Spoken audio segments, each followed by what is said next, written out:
The Christian faith has been practiced on the site of St. Peter's for over 1,000 years.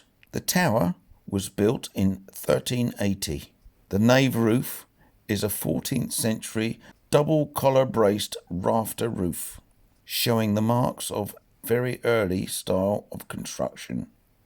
The church is a treasured landmark which can be seen from all around Kinver and the surrounding countryside. Its history is amazing. Let's watch the panoramic view of the town and surrounding countryside.